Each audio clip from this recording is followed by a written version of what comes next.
새해 하나님께서 우리에게 복 주시는 은혜가 우리의 산업과 생업의 터전과 우리의 자녀들과 우리의 내일 위에 가득하기를 축복합니다. 새해 하나님의 은혜가 우리의 삶 가운데 임하여 한 해가 주 안에서 복되기를 바랍니다. 새해를 시작하는 첫 주일, 여러분 강대상을 보면 뭔가 달라진 게 하나 있는데요, 혹시 보이십니까? 맞습니다. 표제의 말씀을 디모데전서 1장 18절 19절에 연이은 말씀을 적었습니다. 선한 싸움을 싸우며 믿음과 착한 양심을 가지라. 한 해 우리가 싸워야 할 선한 싸움, 믿음과 착한 양심을 지키고 가지는 이 싸움에 힘있게 서시기를 축복합니다. 첫째 주일이면 이 주제의 말씀을 가지고 선포해야 하는데 마음에 부담이 하나 생겼습니다. 그동안 쭉 이어왔던 빌립보스의 끝이 남아있는 것입니다. 이 한 번의 타임이 남아있는데 이걸 어떻게 할까 생각하는 중에 이런 마음에 도전이 왔습니다. 오늘 읽었던 그동안의 빌립보스의 말씀을 쭉 살폈던 마지막 인사 마무리의 내용이 어떠면 우리가 한 해 동안 싸워야 할 선한 싸움의 최대 격전지가 아닐까라는 생각 들었습니다. 우리의 믿음의 싸움, 선한 양심과 믿음과 선한 양심을 지켜내는 이 싸움에 있어서 최고의 격전지는 어딜까요? 그것과 연결되어진 본문이 오늘의 빌립보서의 마무리라는 생각 강하게 들었습니다. 그래서 오늘 이 본문을 이어서 선택을 했습니다. 바울은 빌립보서를 통하여 너희들이 안으로 밖으로 어려운 힘겨운 싸움이 있지만 복음에 합당하게 생활하라고, 연합하고 대적의 대결을 두려워하지 말라고 굳게 하나님 앞에 서라고 당부를 했습니다. 이제 그 마지막 마무리의 내용은 묘하게도 빌립보 교회가 자기에게 보낸 후원금, 헌금을 인하여 내가 기뻐하고 감사한다. 빌립보서의 첫 인사 말에도 그들이 베푼 이 헌금을 보고 너희들의 사랑을 내가 기뻐하고 감사하다 인사했던 그가 이 빌립보서의 마지막 마무리에도 후원금을 보낸 빌립보 교회와 자신의 관계를 감사하며 그의 마무리를 하고 있는 것이 참 특별합니다. 여기에서 우리가 눈치를 챘겠지만 우리의 신앙생활의 제1접전지는, 우리가 싸우는 싸움의 제일 격렬한 격전지는 돈이란 영역입니다. 물질이란 영역이 우리의 최고의 격전지입니다. 오늘 말씀과 함께 이 싸움에 대한 우리의 태도와 마음들이 새로워질 수 있기를 축복합니다. 바울은 편지를 마무리하면서 내가 너희들 때문에 크게 기뻐한다 말합니다. 바울이 기뻐하는 진짜 이유가 무엇일까요? 바울은 도대체 무엇을 그렇게 크게 기뻐하고 있는 것일까요? 10절 말씀을 같이 읽습니다. 시작. 내가 주 안에서 크게 기뻐함은 너희가 나를 생각하던 것이 이제 다시 사기남이니 너희가 또한 이를 위하여 생각은 하였으나 기회가 없었느니라.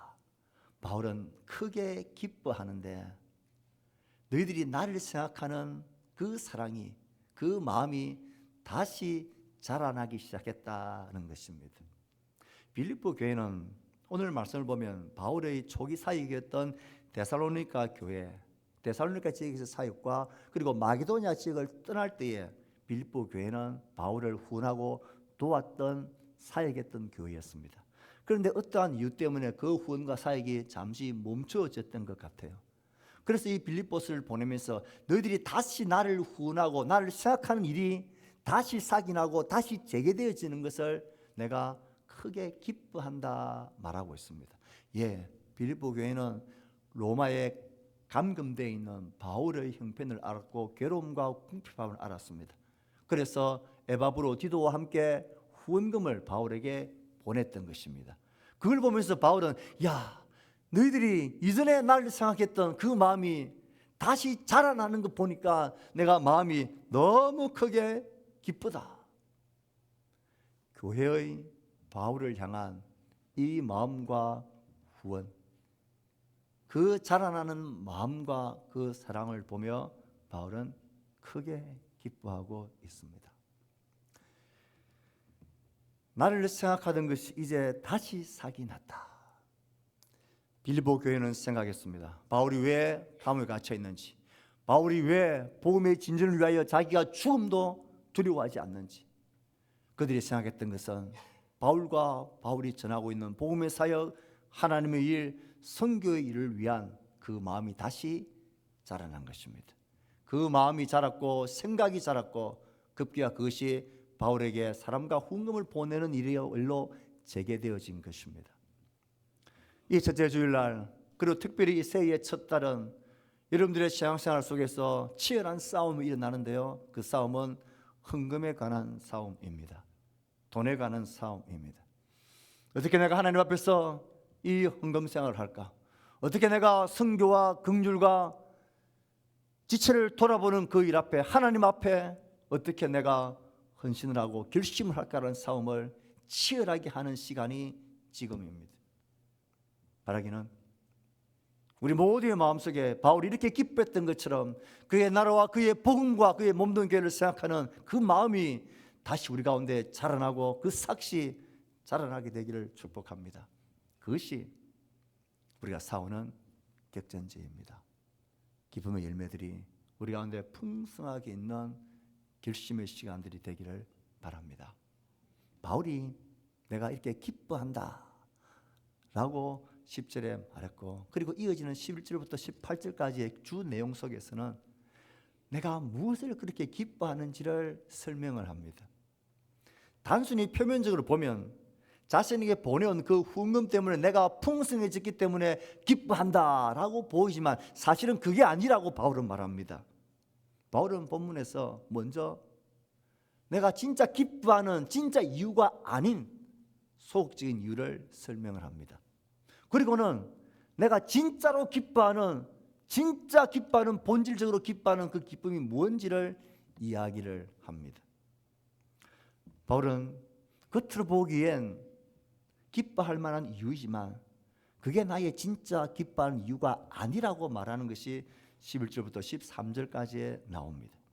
자, 11절에 보면 바울은 이렇게 말합니다. 내가 10절에서 크게 기뻐하는데 11절에 보면 내가 궁핍해서 말하는 것이 아니다라고 이야기합니다. 교회는 바울의 고난과 감옥에 갇혀 있어서 힘들고 궁핍한 것을 생각해서 그 많은 그에게 후원금을 보냈는데 그걸 받은 당사자인 바울은 내가 크게 기뻐하는데 이것 때문에 나의 궁핍함이 이제 해결되었네, 내가 궁핍에서 풍족함으로 가게 되었네, 이것 때문에 내가 기뻐하는 게 아니라고 바울은 말합니다. 내가 궁핍해서 말하는 게 아니라 말합니다. 어떻게 보면 마음 다하여 힘 다하여 후원금을 보낸 교회 입장에서 볼 때 다소 당황스럽고 섭섭해할 만한 말입니다. 그럼에도 바울은 내가 궁핍함에서 해결됐기 때문에 기뻐하는 게 아니다. 그러면서 더 설명을 하는데요, 11절에서 12절에 보면 바울이 이렇게 설명합니다. 어떤 형편에서든지 나는 자족하기를 배웠다. 나는 비천에 처할 줄도 알고 풍부에 처할 줄도 알아. 모든 일, 배고픔과 배부름과 풍부와 궁핍에도 처할 줄 아는 일체의 비결을 나는 이미 배운 자다.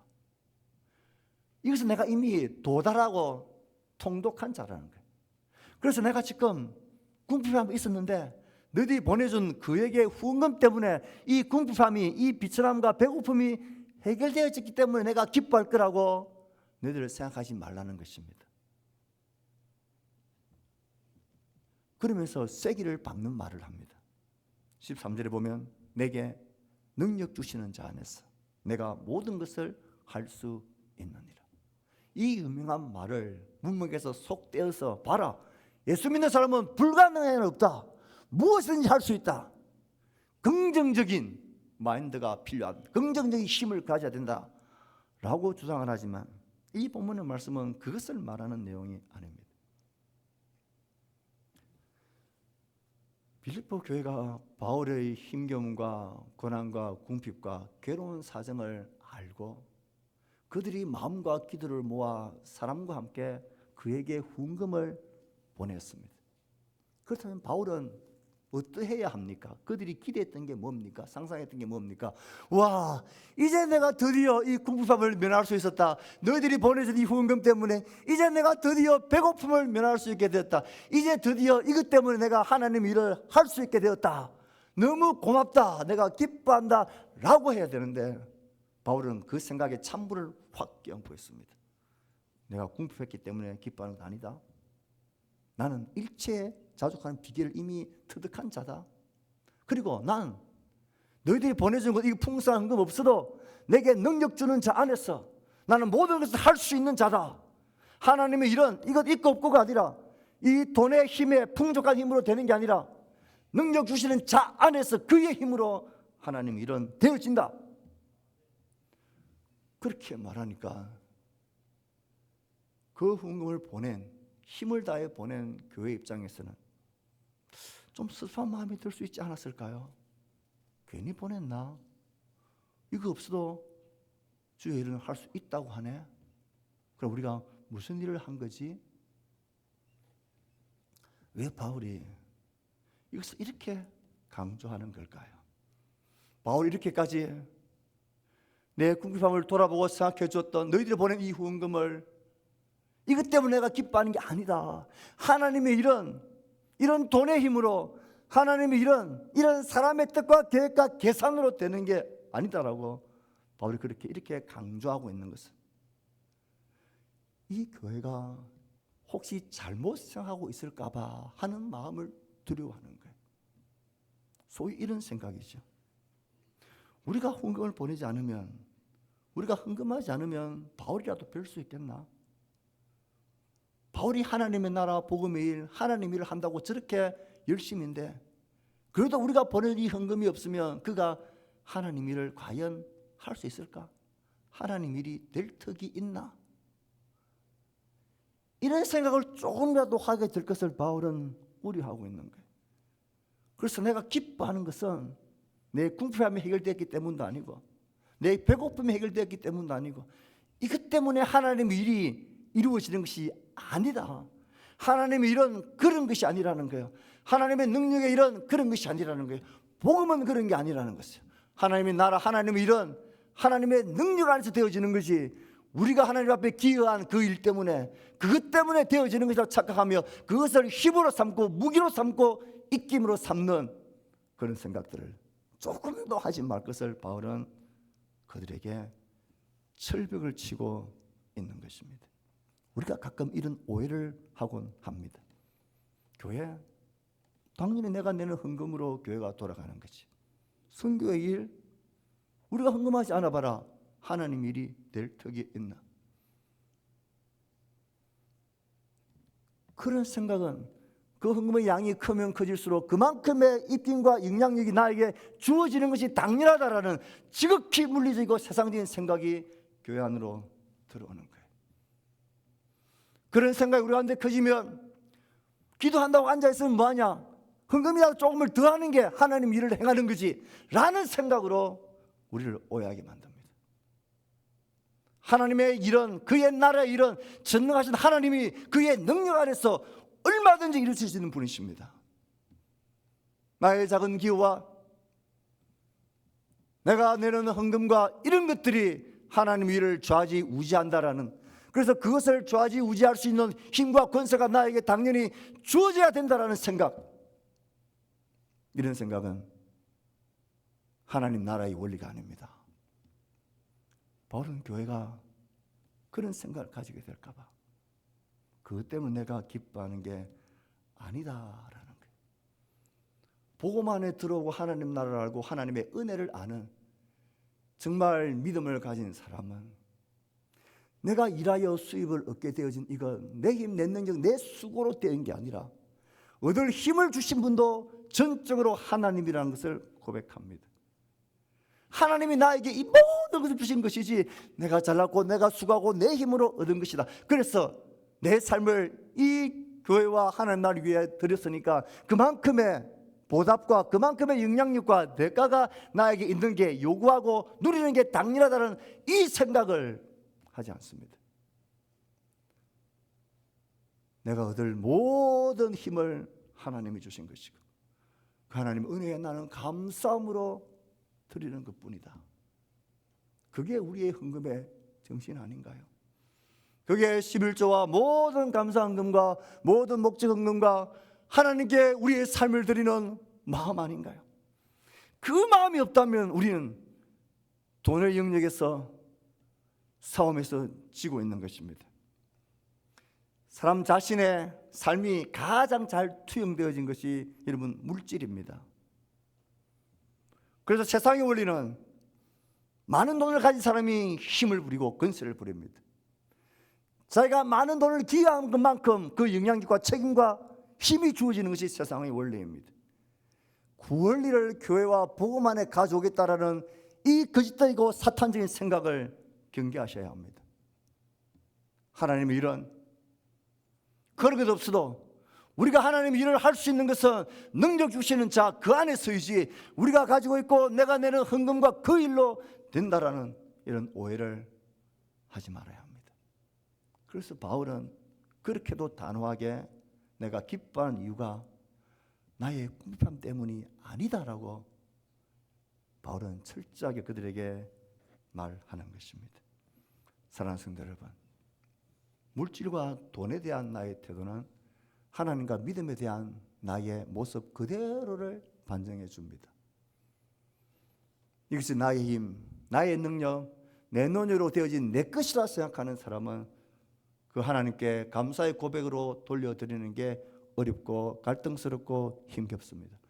여전히 내가 내 삶의 주인이고 내 삶의 주관자이고 나의 내일에 대한 모든 계획들이 나의 손안에 있다, 내가 내 삶의 주인이라고 생각하는 그 생각을 버리지 않는 한 예수 그리스도가 내 삶의 완전한 주인이 되심에 대한 고백은 온전할 수가 없습니다.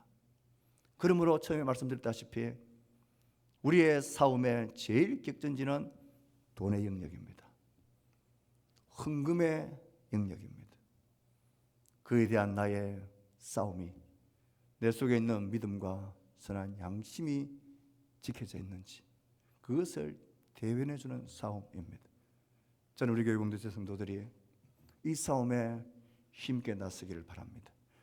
이 싸움에 주저하거나 물러서지 않기를 바랍니다.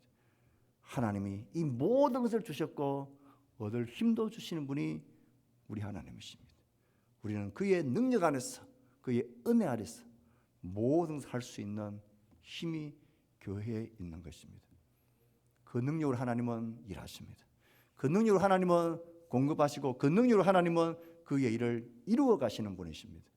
우리는 그 앞에 쓰임받는 무익한 종이라는 이 신실한 고백이 우리의 깊은 고백 될 수 있기를 주의 말씀으로 축복합니다. 이렇게 바울은 빌립보 교회가 오해하지 않기를 철벽에 철벽을 치면서 딱 다져놓고 그러면 내가 이제 진짜 기뻐하는 이유가 무엇인지를 설명을 합니다. 이 설명을 하기 전에 바울은 마음이 걸렸던 것 같아요. 이렇게 철벽을 치놓으니까 그렇게 애써서 기도하고 사람을 보내고 많은 헌금을 온 마음 다하여 수고하여 드린 후원금을 보낸 교회가 혹 상처받지 않을까 이 마음을 가졌던 것 같아요. 그래서 바울은 내가 진짜 기뻐하는 이유를 본격적으로 말하기 전에 바울은 14절 16절에서 너희들이 나를 생각하며 나의 괴로움을 생각하며 나의 궁핍함과 나의 아픔과 필요를 생각하며 나에게 보낸 이 일은 너무너무 잘한 일이다. 이건 너무너무 귀하고 아름다운 일이다 라고 먼저 그들에게 설명을 합니다. 그러나 너희가 내 괴로움에 함께 참여했으니 잘하였도다. 빌립보 사람들아 너희도 알거니와 복음의 시초에 내가 마게도냐를 떠날 때 주고받는 내 일에 참여한 교회가 너희 외에 아무도 없었느니라. 데살로니가에 있을 때에도 너희가 한 번뿐 아니라 두 번이나 나에 있을 것을 보내었도다. 그거 헛된 일이 아니다. 그거 너희들이 너무너무 잘한 일이다. 너희들 밖에는 나를 돕고 이 잘한 일을 한 사람이 없다. 그건 정말로 특별하고 잘한 일이다. 그렇게 다져놓고 17절에 말합니다. 내가 선물을 구함이 아니요 오직 너희에게 유익하도록 풍성한 열매를 구함이라. 이 말씀의 의미를 잘 생각해야 합니다. 내가 선물을 구함이 아니라는 말은 내 궁핍함에 풍족함을 줄 수 있는 선물 같은 이 훈금을 내가 기다리고 구한 게 아니다라는 거예요. 그 때문에 내가 기뻐하는 게 아니라는 거예요. 내가 구하고 바라고 보고 기뻐하는 것은 너희에게 유익하도록 풍성한 열매를 구함이라. 너희들이 이 삶과 이 연금을 통하여서 너희들 속에 맺혀지는 풍성한 열매, 너희들에게 맺혀지는 그 풍성한 유익을 내가 구하고 보았기 때문에 내가 이렇게 기뻐한다 말이. 이게 무슨 말일까요? 때론 이것입니다. 여러분 깜짝 놀라지 마십시오.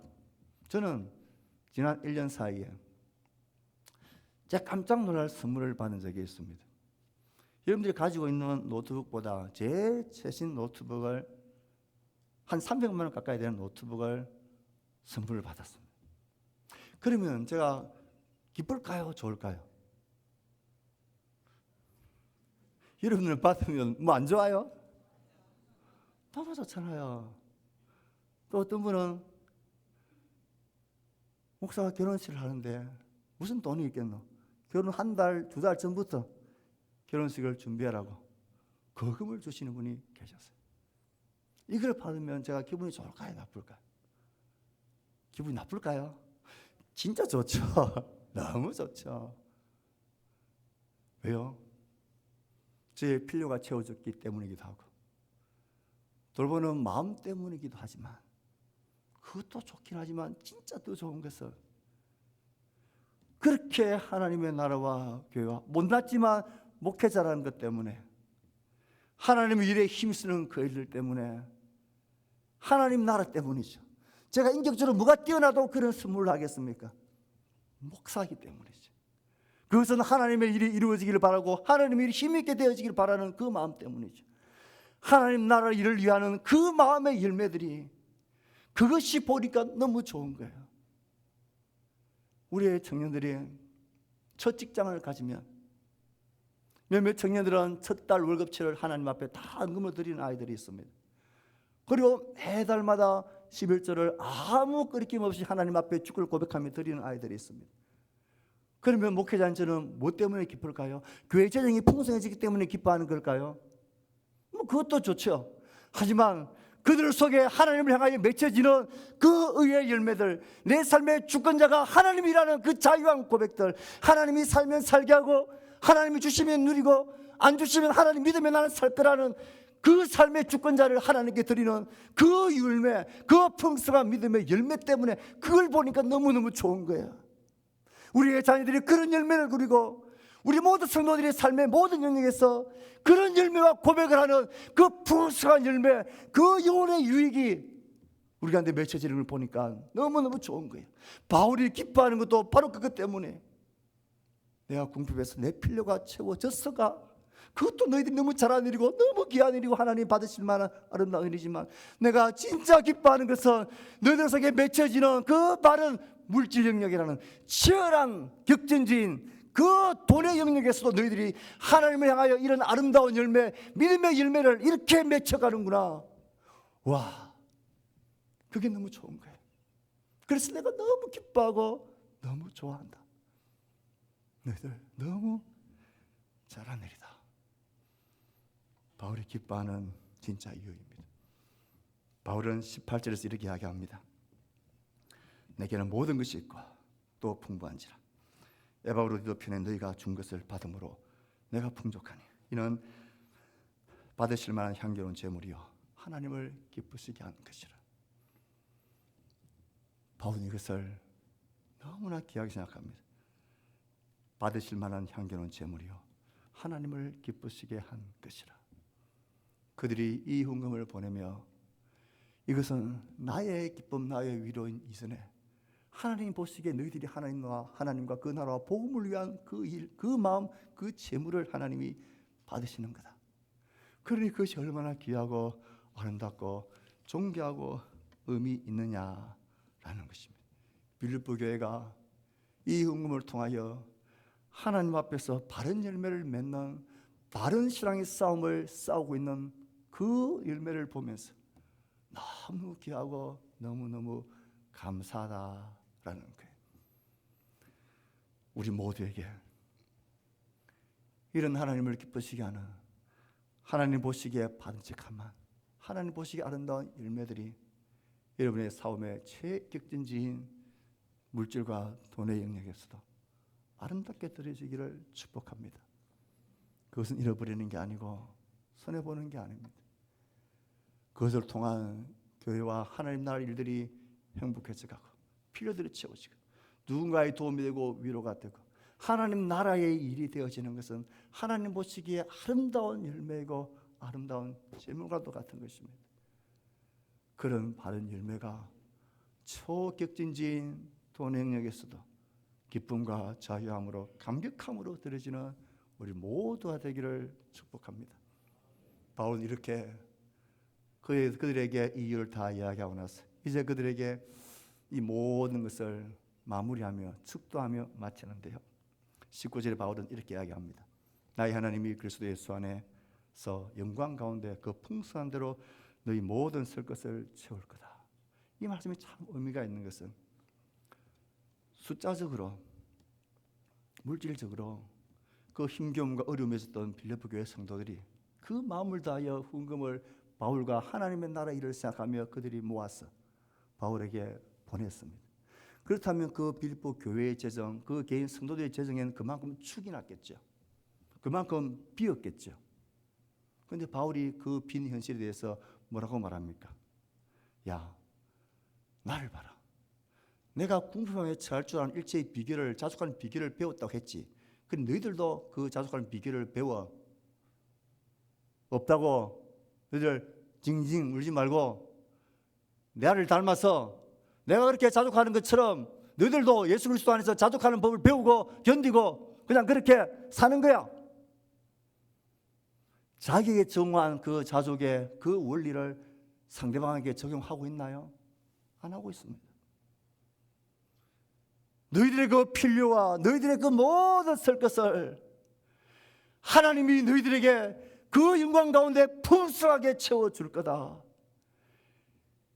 자족의 원리는 철저하게 자신에게 적용하고 상대방과 다른 사람과 다른 지체들의 필요와 그 요구에 의해서는 하나님이 어떠한 방법으로 하나님이 그 필요를 넘치게 채워줄 거다. 하나님이 너희들을 넘치게 채워줄 거다. 이런 원리를 적용을 시킵니다.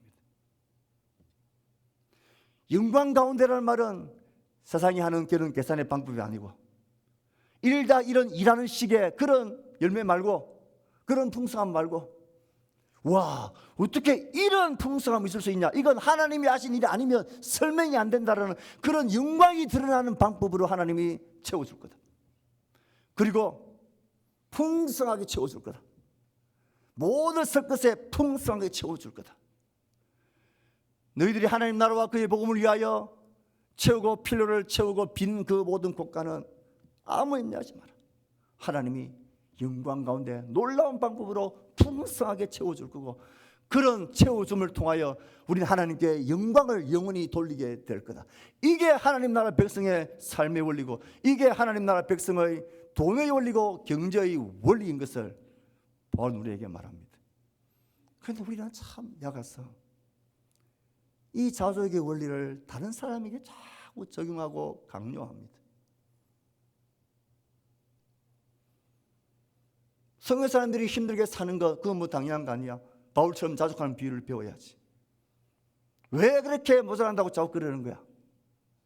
그렇게 다른 사람에게 적용을 시키는 것은 그건 성경적이지 않습니다. 자족의 원리는 철저하게 자신에게, 그리고 도움과 필요와 채워줌의 원리는 다른 사람을 향한 이 빌립보 교회가 보였던 하나님 보시기에 그 아름다운 제물 같은 모습으로, 그리고 그 모습 가운데 하나님이 복 주시고 복 주셔서 영광 가운데 채워주실 거다. 이게 바울의 약속이고 선포이고 하나님의 말씀입니다.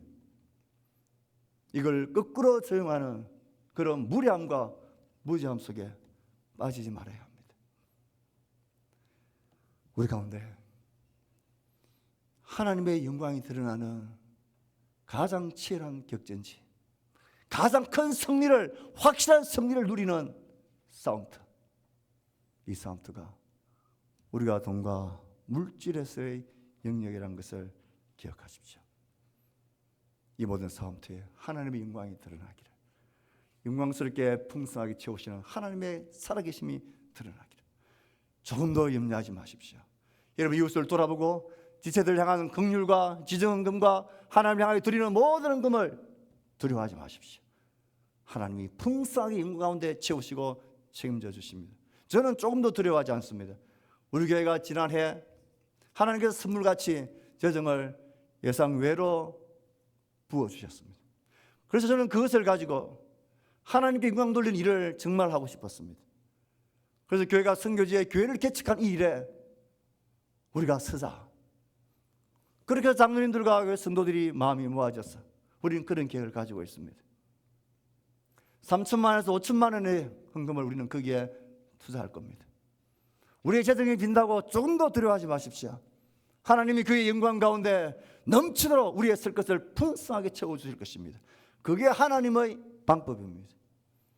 이 하나님의 복과 영광이 우리 개인의 삶 가운데서도 우리 공동체 속에서도 누려지는, 그래서 마귀가 가장 효과적으로 사용하는, 사람들에게 벌벌 떠는 이 돈이라는 공격 앞에, 물질이라는 격전지 앞에 승리의 나팔을 불고 승리의 외침을 외치는 우리 모두가 되기를, 이 한 달이 되기를 주의 말씀으로 축복합니다.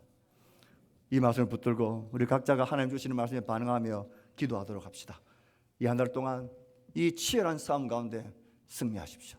이 말씀이 우리의 깃발이 되기를 주의 이름으로 축복합니다. 이 말씀 붙들고 우리 함께 자신의 재물을 가지고 주께 기도하며 나갑시다. 함께 기도하겠습니다.